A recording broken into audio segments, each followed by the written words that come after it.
Paz do Senhor Jesus, povo de Deus, iniciando mais um momento da leitura da palavra e hoje nós estaremos, aleluia, lendo capítulo 27, 28 e 29 de Ezequiel. Louvado seja Deus! E o capítulo 3 da primeira carta de Pedro. Iniciamos nossa leitura no capítulo 27 de Ezequiel. O cântico fúnebre para Tiro. O Senhor me disse o seguinte: homem mortal, cante um cântico fúnebre para Tiro, aquela cidade que fica à beira do mar e faz comércio com todos os povos que vivem no litoral. Diga que eu, Senhor, Deus, está dizendo isso. Tiro, você se orgulhava da sua beleza perfeita. O mar é o seu lar. Os seus construtores a fizeram parecida com um belo navio. Na construção, usaram pinho no Monte Hermon e para o mastro usaram cedro do Líbano. Pegaram carvalho de Baçã para fazer os remos. Fizeram os seus convéis de pinho de chifre e os enfeitaram com marfim. As suas velas eram de linho bordado do Egito, velas reconhecidas de longe. Os seus toldos eram de tecido fino, de púrpura, da ilha de Chipre. Ó Tiro, os seus marinheiros eram os seus próprios homens experientes. Os seus remadores eram da cidade de Sidom e de Avardes. Os carpinteiros do navio eram homens de Biblos, bem preparados. Marinheiro de todos os navios do mar, fazia negócio nas suas lojas. Soldados da Pérsia, Lídia e Líbia serviam no seu exército. Eles penduravam os seus escudos e os capacetes nas suas barracas. Eles construíram a glória para vocês. Soldados de Arvardes ficavam de guarda nas suas muralhas, e homens de Gamade guardavam as suas torres. Eles penduravam os escudos nas suas paredes. Foram estes que fizeram com que vocês ficassem bonitas. Você fazia negócio na Espanha, e em troca das suas muitas mercadorias, vocês recebiam prata, ferro, estranho e chumbo. Você fazia negócio na Grécia, Tubal e Meseque, e trocava suas mercadorias por escravos e objetos de bronze. Vocês trocavam suas mercadorias por cavalos comuns, por cavalos de guerra e por mulas de Bet Torgama. A gente de Rob negociava com você em troca dos seus artigos. Moradores de muitas terras do litoral da Síria compravam os seus muitos produtos e as suas mercadorias. Em troca das suas mercadorias, eles davam esmeraldas, tecidos de púrpuras bordado, linho fino, coroas e rubis. Judá e Israel pagavam suas mercadorias com trigo de mite, mel, azeite e especiaria. Damasco negociava com você e em troca dos seus muitos produtos dava vinho de Herbon e de lã de Saá. De Uzal trazia para você vinho, ferro, ferro trabalhado e especiarias que trocava pelos seus artigos. Em troca dos seus produtos, o povo de Dedã oferecia mantas para cavalo. Os árabes e as autoridades de Quedar pagavam suas mercadorias com mercadorias. Os negociantes de Sabá e Ramá davam as mais finas especiarias e pedras preciosas e ouro. As cidades de Arã, Carne e Éden, os comerciantes de Sabá, as cidades de Assum e de Quimate, todos faziam negócios com você. Eles lhe vendiam roupas de luxo, tecidos de púrpura, bordados, tapetes de várias cores e cordas e cordões bem traçados. As suas mercadorias eram levadas em grupos de grandes navios, cargueiro. Tiro, você parecia um navio no mar, carregando uma carga pesada. quando os seus remadores levaram você para o mar alto. O vento leste a fez afundar longe de terra. Toda a riqueza da sua mercadoria, todos os marinheiros da tripulação, os carpinteiros do navio e os seus comerciantes, cada soldado que estava no navio, todos se prenderam no mar quando o navio afundou. Os gritos dos marinheiros que se afogavam foram ouvidos até na praia. Todos os navios estão agora abandonados e todos os marinheiros foram para a terra firme, e todos eles choram amargamente por você, jogando pó na cabeça e rolando nas cinzas em sinal de tristeza. Por sua causa, eles rasparam a cabeça e vestem roupas feitas de pano grosseiro. Chorando com o coração amargurado, eles cantam para você essa canção triste, que pode se comparar com Tiro, que agora está em silêncio no meio do mar. Quando as suas mercadorias eram carregadas através dos mares, você satisfazia muitas nações com riqueza dos seus bens. Você enriqueceu os reis da terra. Agora você está no fundo do mar, está afundada nas profundezas do oceano. Os seus bens e todos aqueles que trabalham para você desapareceram junto com você no mar. Todos os moradores do litoral estão apavorados, como o que lhe aconteceu. Até os reis estão apavorados e o medo está escrito na cara deles. Você se acabou para sempre. Os seus comerciantes no mundo inteiro estão apavorados, com medo que aconteça com ele, o mesmo que aconteceu com você. Capítulo 28 de Ezequiel. Louvado seja o nome de Jesus. Profecia contra o rei de Tiro. Profecia contra o rei de Tiro. O Senhor me disse o seguinte: homem mortal, diga ao rei da cidade de Tiro que eu, o Senhor Deus, digo isto a ele. Cheio de orgulho, você diz que é um Deus e diz que é como Deus. Você está sentado num trono cercado pelos mares. Você quer ser um Deus, porém é mortal e não divino. Você pensa que é mais sábio do que Daniel. Pensa que ninguém pode esconder de você nenhum segredo. A sua sabedoria, a sua inteligência enriqueceram com tesouros de ouro e prata. Você fez bons negócios e continua aumentando os seus lucros. E como você tem orgulho da sua riqueza. Pois agora eu, o Senhor Deus, digo isso. Você pensa que é sábio como um Deus, e por isso eu farei com que estrangeiro, muitos cruéis o ataque. Eles destruirão todas as riquezas que você conseguiu com a sua inteligência e sabedoria. Eles os matarão e o mandarão para um túmulo de água. Quando eles chegarem para matá-lo, será que você ainda diz que é um Deus? Quando enfrentar os seus assassinos, você será mortal e não divino. Você morrerá como um cachorro nas mãos dos estrangeiros pagãos. Eu, Senhor Deus, dei esta ordem. A queda do rei de Tiro. O Senhor falou comigo outra vez e disse: homem mortal, cante uma canção de tristeza por causa do fim que o rei de Tiro vai ter. Diga-lhe que eu, Senhor Deus, digo isto. Você era um exemplo de perfeição, como era sábio e simpático. Você vivia no Éden, o jardim que Deus usava, pedras preciosas de todo tipo, rubis, diamante, topázio, berílio, ônix e jaspe, safiras, esmeraldas, granadas. Você tinha joias de ouro que foram feitas para você no dia em que foi criado.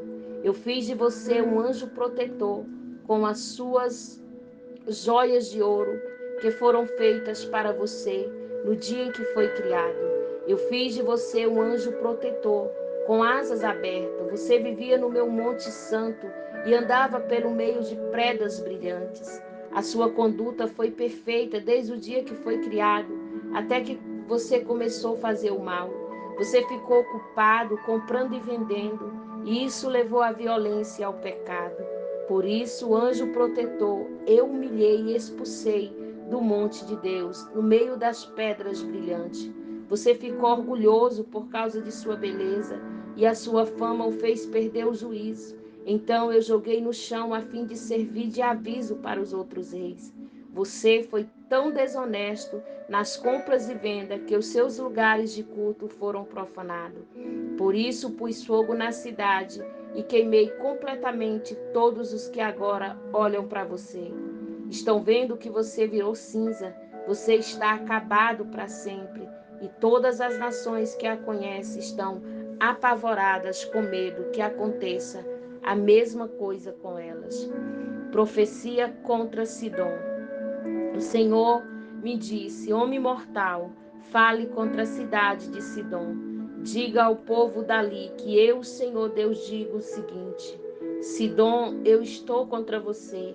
Por causa daquilo que vou fazer com você, todos me louvarão. Quando eu castigar os seus moradores, todos ficarão sabendo que eu sou o Senhor e que eu sou santo. Eu lhe mandarei doenças e farei com que corra sangue nas ruas. Você será atacada de todos os lados e todos os seus moradores serão mortos. Assim você ficará sabendo que eu sou o Senhor.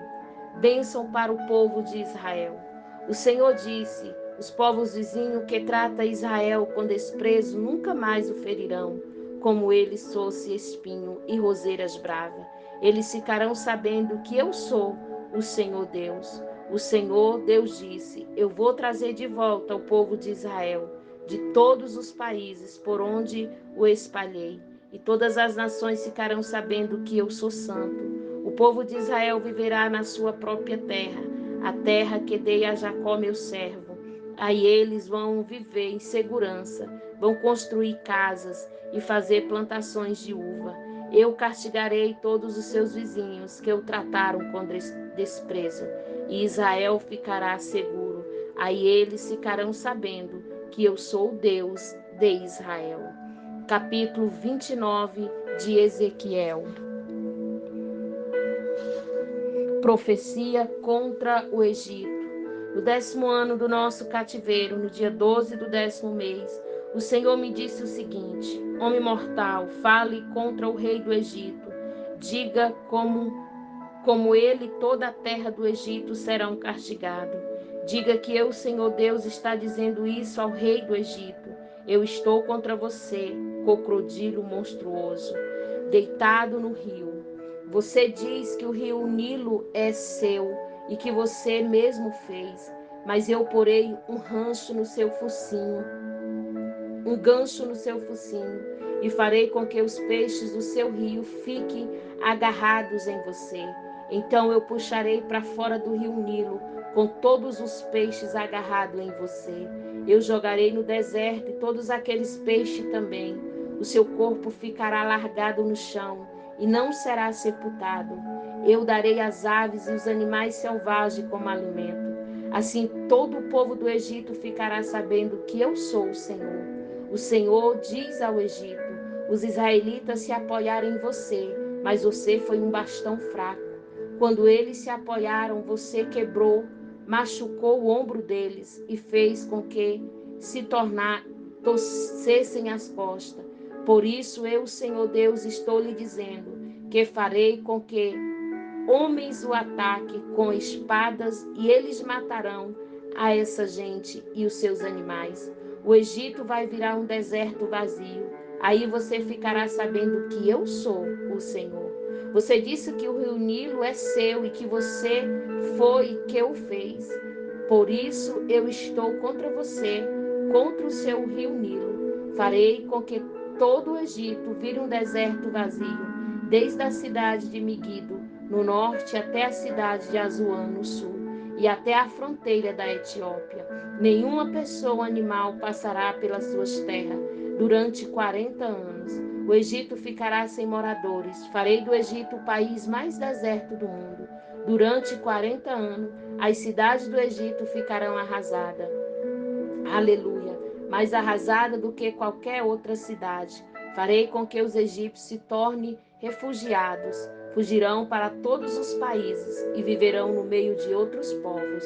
O Senhor Deus diz: depois desses 40 anos, trarei os egípcios de volta das nações por onde o espalhei.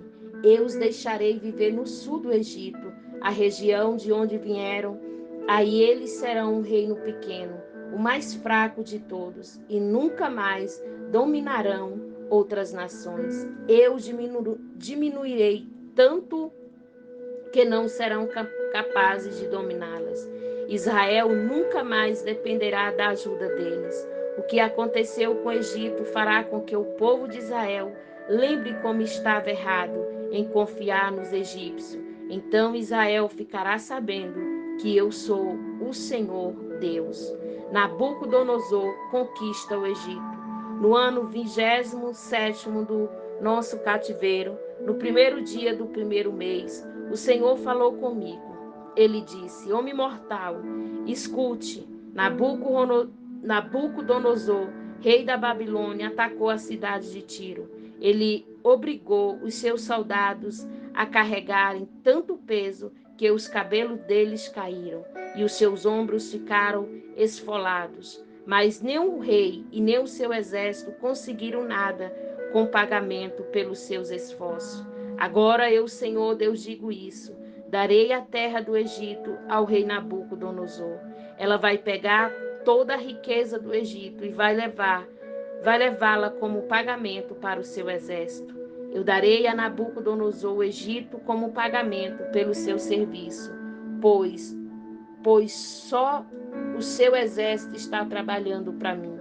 Sou eu, Senhor Deus, que está falando. Quando isso acontecer, farei com que o povo de Israel fique forte. E aí você, Ezequiel, vou dar licença para falar, onde todos possam ouvir. E assim eles ficarão sabendo que eu sou o Senhor. Capítulo 3 de 1 Pedro. Louvado seja Deus. A vida dos casados. Assim também você, esposa, deve obedecer ao seu marido, a fim de que ele não crê na mensagem de Deus, seja levado a crer pelo modo de você agir. Não será preciso fazer nada, porque ele verá como a conduta de você é honesta e respeitosa. Não procure ficar bonito usando enfeites, penteados exagerados, joias ou vestidos caros. Pelo contrário, a beleza de você deve estar no coração, pois ela não se perde. Ela é a beleza de um espírito calmo e delicado que tem muito valor para Deus, porque era assim que costumava se enfeitar as mulheres do passado, as mulheres que eram dedicadas a Deus, que punha sua esperança nele. Elas eram obedientes ao seu marido. Sara foi assim. Ela obedecia a Abraão e o chamava de meu Senhor. Você será agora sua filha, se praticar o bem e não tiver medo de nada. Também você, marido, na vida em comum com a sua esposa, reconheça que a mulher é o sexo mais fraco.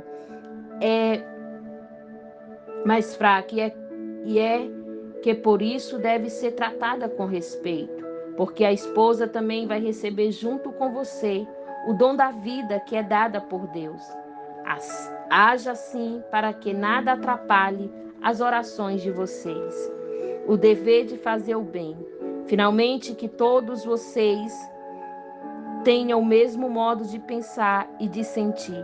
Ame uns aos outros e sejam educados e humildes uns com os outros. Não pague mal com mal, nem ofensa com ofensa. Pelo contrário, paguem a ofensa com uma bênção, porque quando Deus os chamou, Ele prometeu dar uma bênção a vocês, como diz as Escrituras Sagradas. Quem quiser gozar vida e ter dias felizes, não fale em coisas más e não conte mentiras. Afaste-se do mal e faça o bem. Procure paz e faça tudo para alcançá-lo. Pois o Senhor olha com atenção as pessoas honestas e ouve os seus pedidos, porém é contra os que fazem o mal. sofrendo como seguidores de Cristo. De fato, vocês quiseram fazer o bem, quem lhe fará o mal? Como vocês serão felizes se estiverem de sofrer por fazer o que é certo? Não tenha medo de ninguém, nem fiquem preocupados. Tenha no coração de vocês respeito por Cristo e o trate como o Senhor. Esteja sempre pronto para responder a qualquer pessoa que pedir que explique a esperança que vocês têm. Porém, faça isso com dedicação e respeito. Tenha sempre a consciência limpa. Assim, quando vocês forem insultados, os que falarem mal de Assim, quando vocês forem insultados, os que falarem mal da boa conduta de vocês como seguidores de Cristo ficarão envergonhados, porque é melhor sofrer por fazer o bem, e se for a vontade de Deus, aleluia, do que por fazer o mal. Pois o próprio Cristo sofreu uma vez por toda pelos pecados, um homem bom em favor dos maus, para levar vocês a Deus. Ele morreu no corpo, mas foi ressuscitado no espírito. E no espírito foi e pregou aos espíritos que estavam presos. Estes eram os espíritos daqueles que não tinham obedecido a Deus, quando ele ficou esperando com paciência nos dias em que Noé estava construindo a arca. As poucas pessoas que estavam nela, 8 ao todo, foram salvas pela água. Aquela água representava o batismo que agora salva vocês. Esse batismo não é levar a sujeira do corpo, mas é o compromisso feito com Deus, o qual vem de uma consciência limpa. Essa salvação vem por meio da ressurreição de Jesus Cristo, que foi para o céu e está do lado direito de Deus, governando os anjos e as autoridades e os poderes do céu. Essa foi a nossa leitura de hoje. Que o Senhor possa abençoar a sua vida através, aleluia, de cada versículo da sua palavra. Que Deus em Cristo vos abençoe.